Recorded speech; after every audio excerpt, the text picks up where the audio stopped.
Hello, my name is Judy Davidson. Welcome to our video series, Conversations About Grief. Today I'll be talking with you about the adult grief process. The grief process is a natural process, unique to the individual and to the relationship shared with the person who died. There are no universal descriptors that we can use to describe every adult's grief experience. However, there are some descriptors that we can use to frame the experience for purposes of discussion. The grief experience is like a special journey that only the grieving person can take. And there are differences in the grief process based on whether or not your loved one dies from a terminal illness or as the result of a sudden, unexpected, traumatic incident. If your loved one dies from a terminal illness, your journey begins the moment you receive the bad news that your loved one has a disease that could end the physical life. Your initial responses may be shock, numbness, and denial. You may also respond with determination and hope that your loved one can beat the disease. You may seek a second opinion, try new treatments, pray for a reprieve. Over time, as your loved one's body continues to decline in function, you gradually come to accept the reality that physical death is inevitable. The period of time between when you receive the bad news and when your loved one's soul leaves the physical body is referred to as the living-dying interval.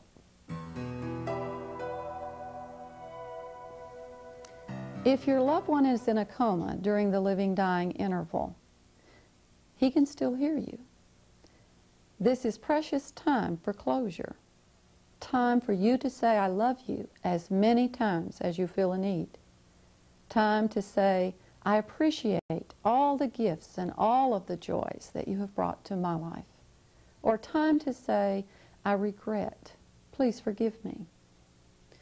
If your loved one is conscious, this is also important time for discussing personal wishes regarding disposition of personal property, as well as plans for a wake and a funeral. If you use this time wisely, you're less likely to have regrets later in your grief experience. This time is precious and a blessing. However, the price that you must pay for this time is a trade-off. You must witness your loved one's suffering and feel powerless and inadequate to stop the pain or to prevent the death. This period of time is also referred to as the anticipatory grief process. You're grieving the loss in anticipation of the death. If your loved one experiences extensive suffering and you've had time for closure, you may actually reach a point where you're able to give your loved one permission to go. You may feel a sense of relief when the soul passes, and then suddenly feel guilt and regret.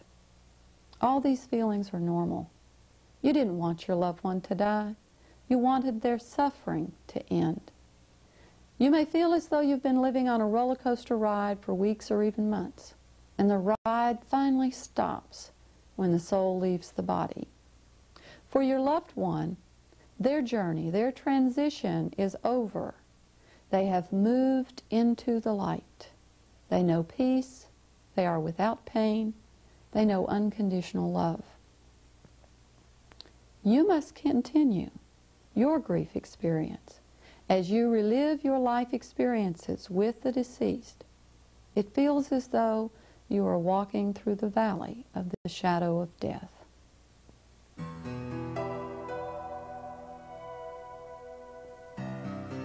When your loved one dies from a traumatic incident, your grief response is usually much more dramatic. It's as if you're standing on a street corner and someone comes from behind you and suddenly they hit you with a sledgehammer as hard as they can. You feel as though you're having a nightmare. Everything seems out of focus and surreal. Time takes on a new dimension. It either moves by so rapidly or moves by so slowly that moments feel like eternity. You experience shock, numbness, and denial in a much more profound way. You may not remember what happened. This memory loss is referred to as psychic numbing. Your memories may return, and if they do, they may return as flashbacks and nightmares. If you witness the death, you may experience what is referred to as death imprinting. It's as if someone came along with a branding iron and they burned the memory of this experience deep into your brain. You remember in vivid detail what you were thinking and doing before the incident and what you were thinking and doing during the incident. You also recall in vivid detail what you heard and what you smelled. To reduce the negative effect of this experience, it's important that you talk about it repeatedly with safe and appropriate people. Talking about it reduces the potential that you will develop post-traumatic stress disorder from this critical incident. In trauma deaths, where the cause and the circumstances of the death are unclear, the need to know exactly what happened may become an obsession for the bereaved. They may need to visit the place where the death occurred. They may need to read the accident, medical, or autopsy reports. They may want to view the body. If to view the body would further traumatize them, it would not be appropriate for them to do this. If the face is damaged, but the hands and feet could be viewed, it would be appropriate for them to view the hands and feet of their loved one. It's important that we understand that they're not only grieving the death of their loved one, they're grieving the circumstances of the death as well. The two issues that they have the greatest difficulty resolving are whether or not their loved one suffered and how great that suffering was, and whether or not they were afraid to die. In many trauma deaths, the suffering and the fear are so terrifying and intense that we can only describe them as horrendous. The need to understand is so great that unless that information is available to the bereaved, they may become blocked in their grief. This is referred to as chronic grief. They continue to grieve at a very intense level and are unable to move through the grief process. If the death could have been prevented, they may be haunted by the awareness of what someone could have done to prevent the death and the fact that their loved one did not have to die.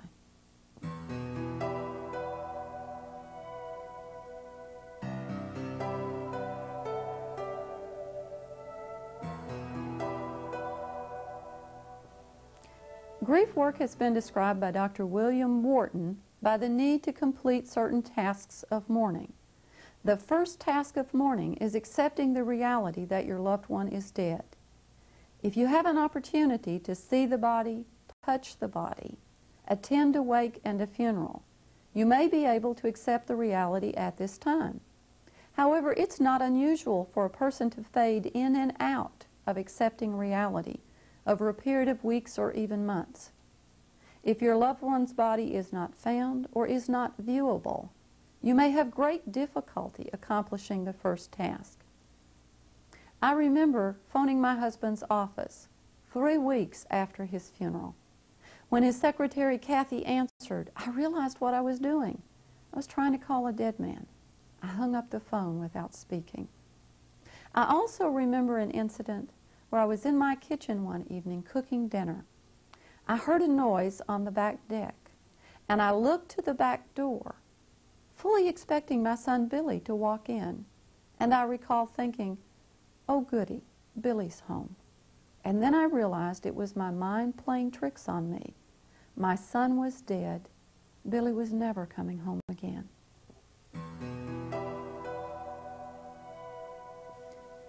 You may remember little of this time, even though you've been making decisions, talking with people, and attending services. Usually you remember those people who were most appropriate and supportive. Unfortunately, you also remember those people who were inappropriate and who may say and do dumb and stupid things. Those people may say things to you like, "You're so strong. You're handling this so well. God has a purpose. It was His time. God doesn't give you more than you can handle. I know how you feel." Or, "It's time you got on with your life."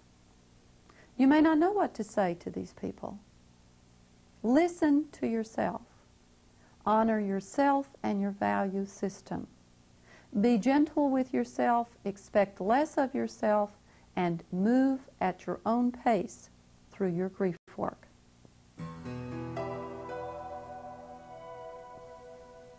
At this time, you begin what is referred to as searching behavior.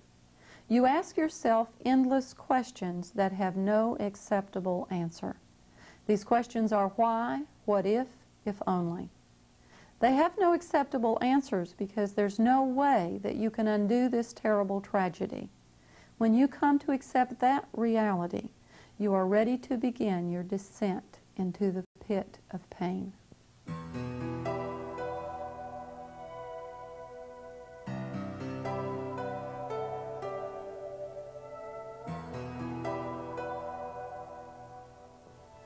Task 2 involves reviewing your life experiences with the deceased and resolving whatever conflicts remain. Imagine that I stabbed you with this knife. We understand that a physical wound of this type must be cleansed with an antiseptic, an antibiotic put into our system to help fight infection, and a bandage placed over the wound to prevent further contamination and to protect it from injury. The loss of a loved one is a deep mental, emotional, social, spiritual, and some even describe it as a physical wound. It may be felt as the heart is broken, there's a hole in my heart, or a part of me is missing. It's important that you protect yourself from unsafe people, that you take time to be introspective and reflect on your life experiences with the deceased. It's like looking back over your life through a rearview mirror. You can now see things differently from this different perspective. We used the 23rd Psalm at both my husband and my son's funeral. When I first heard it under those circumstances, my thoughts were with Joe, as though he were walking through the valley of the shadow of death. Now I understand that our loved ones move immediately into the light. It's you and I who must walk through the valley of the shadow as we process our life experiences with the deceased.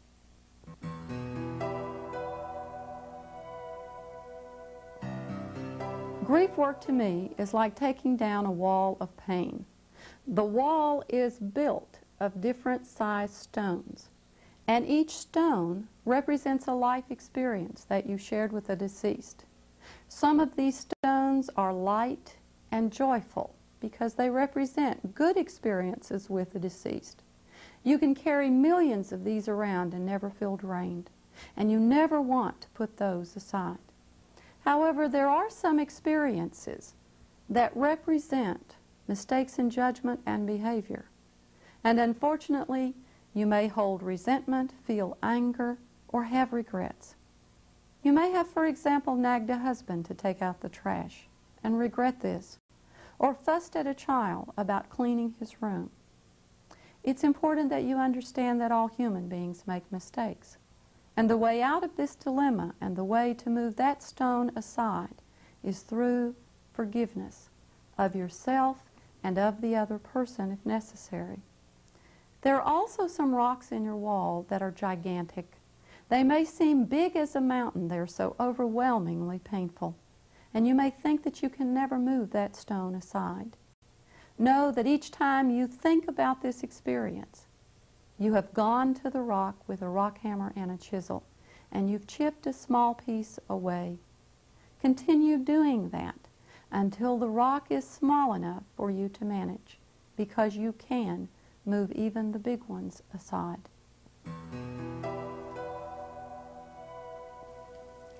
As you take down the wall of pain, you're conducting a life review.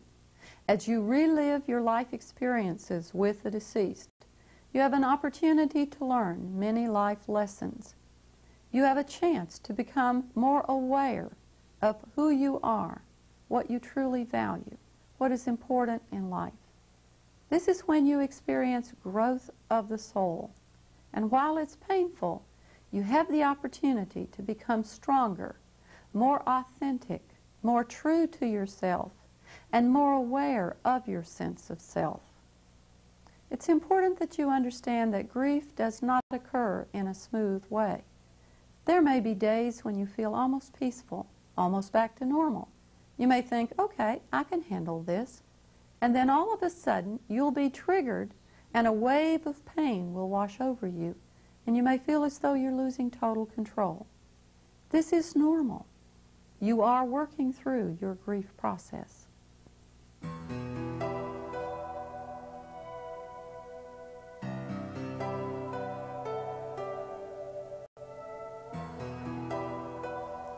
The first few months of your grief experience are usually the most painful.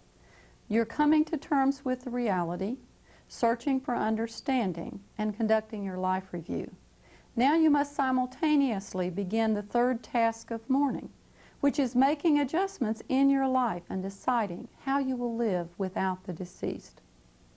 All of the roles and the responsibilities fulfilled by the deceased will have to be assumed by someone else, or you'll have to learn to live without them.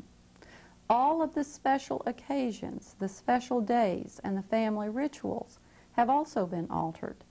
In the first year, you must get through your birthday, his birthday, Valentine's Day, Mother's Day, Father's Day, 4th of July, Easter, Halloween, Thanksgiving, and Christmas. Before each of these special days, you'll begin thinking about them weeks in advance. You're grieving past holidays, as well as grieving the reality that you'll not be able to share any future holidays with your loved one.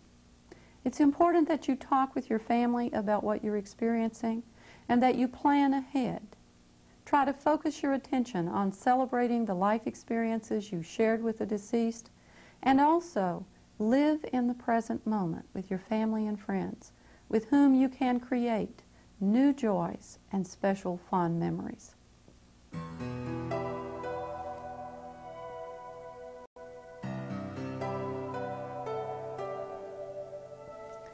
The worst day the first year is usually the first anniversary of the death.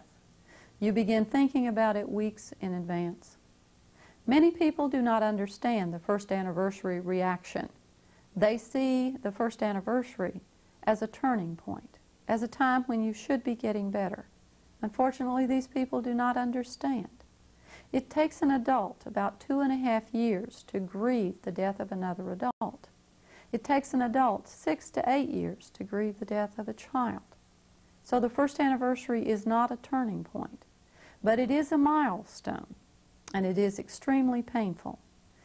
If your loved one died from a traumatic incident, you no longer have the benefit of shock and numbness to protect you. You will feel the full force of your pain this year and probably on the second anniversary of the death as well. When you begin thinking about it, you are grieving the experience. Talk about your experience and your pain with safe people. Plan what you will do on that day.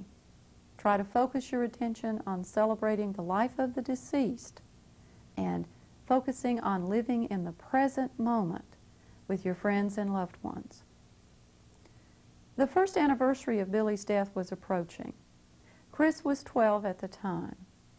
Came to me one day and he said, "Mommy, I just can't go to school that day." And I knew what day he meant without even asking. I said, "Son, what's bothering you the most right now?" He said, "Mommy, I'm thinking about the accident and being in the hospital and whether or not we made the right decisions. And Mommy, I'm just really sad and I miss him a lot." And I said, "Chris, all of that is normal. And I'm sad and I miss him a lot too. What would you like to do on that day that would help you remember some good times with your brother?" A little while later he came back and he said, "Mommy, Do you remember that old country campground where we used to camp in the Smokies and go trout fishing? And I said, sure, I remember that. He said, well, I don't want to camp out all night, Mommy. I just want to go for the day.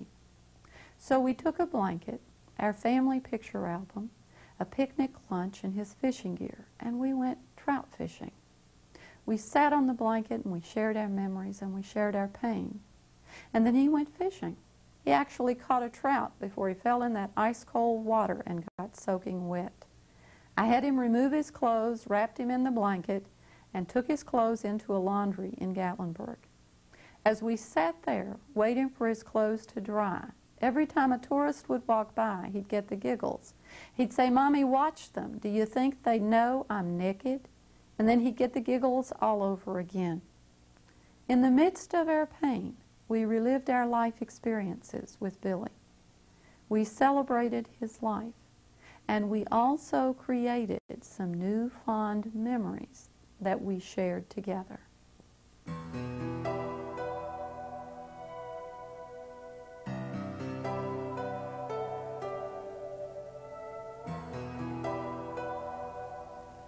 Task 4 involves reinvesting in life without the deceased.